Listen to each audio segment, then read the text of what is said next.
Bonjour, on est à l'Évangile, en plein cœur du plateau de Pomerol, dans cette magnifique propriété qui appartient au domaine Baron de Rothschild.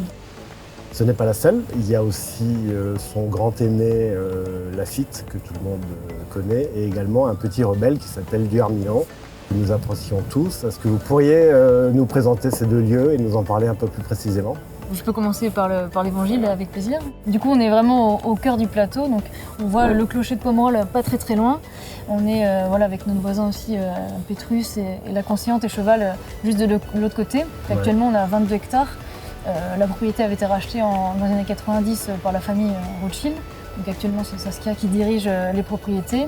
Le 22 hectares à Pomerol, c'est quand même c'est une belle surface. C'est une belle surface, oui. C'est une belle surface. Et ce qui est intéressant aussi, c'est qu'on a toute la diversité, en tout cas une bonne partie des diversités des terroirs de Pomerol. Je pense que pour nous, c'est un bel avantage. Et Jean-Sébastien, tu veux nous parler un petit peu de Duhar ? Duharmillon, donc tu l'as qualifié de rebelle. C'est vrai que c'est la propriété adjacente au château Laffitte qui appartient à la famille depuis très longtemps. Duharmillon, c'est une propriété qui fait grosso modo 70 hectares, qui est d'un seul tenant, avec la partie nord à l'extrémité, on va dire nord de l'appellation Pauillac. De l'autre côté, on bascule sur Saint-Estèphe très rapidement avec Cos d'Estournel et Lafont-Rocher qui sont de l'autre côté de la Jalle et des marais de Laffitte.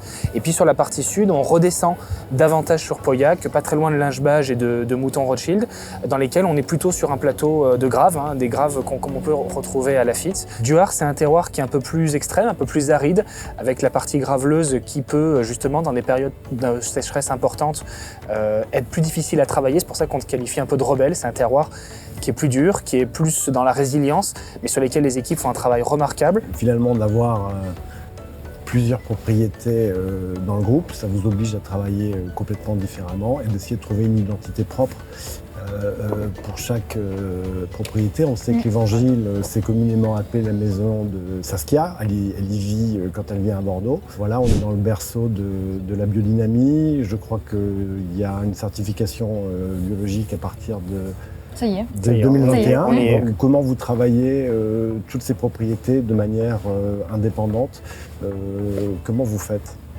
Je pense qu'on a la chance, et Juliette rentrera plus dans le détail pour ici, mais on a la chance de faire en même temps d'un groupe qui permet de mutualiser les ressources, et notamment les efforts, la recherche, les esprits, les personnes, pour essayer d'attaquer ensemble des causes communes, que sont le réchauffement climatique, la conversion au bio des vignobles, les recherches sur la biodynamie, et ensuite, Juliette, toi, tu essayes d'utiliser ça pour mettre en place une vraie stratégie pour l'Évangile propre. On est des vignerons avant tout, donc on sait nos terroirs, on sait comment la vigne va réagir, et donc avoir des idées et de les mettre en place, regarder comment ça réagit et les adapter au fur et à mesure. Et donc ça, c'est aussi, je pense, la force de notre groupe, c'est une identité par domaine, mais on va quand même mutualiser les connaissances.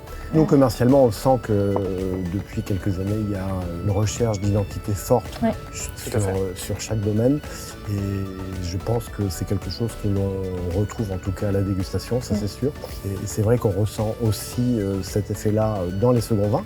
Donc on va en parler un petit peu parce que vous avez décidé à partir du millésime 2021 de le commercialiser à travers la place de Bordeaux avec des objectifs précis. Donc nous, l'ambition sur ces seconds vins avec la réintroduction sur la place auprès d'un nombre restreint de partenaires, c'est évidemment de pouvoir travailler les secteurs traditionnels, notamment la restauration, sur les marchés européens, américains. On a cette volonté de pouvoir donner à vos équipes un nouveau produit pour pouvoir parler différemment, peut-être aussi aller chercher une clientèle un peu différente qui pourrait commencer à venir à nos propriétés et à nos vins grâce au second vin. On sait que c'est des vins qui sont plus accessibles, Juliette expliquera ça bien mieux que moi, mais c'est des vins pour lesquels nous, on a l'ambition peut-être de les boire plus jeunes, peut-être d'aller chercher une clientèle qui a moins l'habitude des vins de Bordeaux et en tout cas qui n'a pas la patience d'attendre pendant plusieurs années nos grands vins qu'ils arrivent à maturité. Et donc voilà, pour nous, c'était évident de le remettre sur la place. Ouais, et puis vos grands vins, ils sont aussi produits en quantité extrêmement limitée. Alors, ça ne veut pas dire qu'il y a des quantités astronomiques de ce gros vin, mais en tout cas, ça nous donne des armes supplémentaires pour aller travailler nos réseaux. C'est vrai que pour nous, le blason, c'est pas un petit évangile, c'est qu'il a vraiment son identité. Ouais. En termes d'origine de parcelle aussi, c'est vraiment un secteur qui est différent des argiles ou des graves qu'on peut avoir sur l'évangile.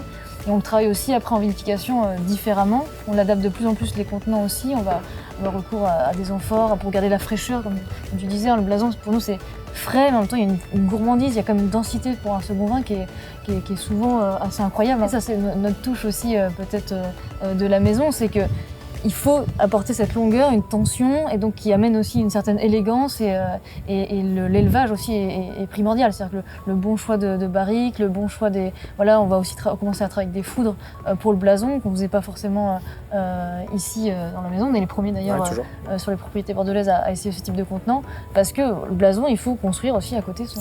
C'est clairement pas un vin par défaut. C'est ce qu'on essaye de faire aussi sur Duhart, l'idée de Moulin de Duhart. C'est vraiment un vin avec une réflexion, avec une attention au détail, un travail qui est fait d'un point de vue viticulture et vinification.